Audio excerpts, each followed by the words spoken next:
Hello everyone. Last video I showed you how to build a custom template for your handles.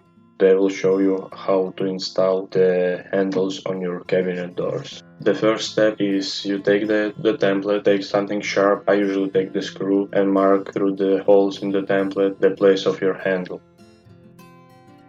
The second step, very important to use the correct bit. I usually choose the bit a little bit bigger than the screw, like I showed it in the video. It's make the installation more easier because it's easy to adjust it. If you make it too tight, it's hard to adjust it after.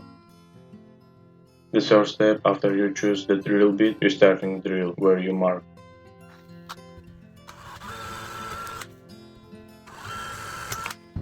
Step 4, you done drilling and you took the handle and your screws, tied it in.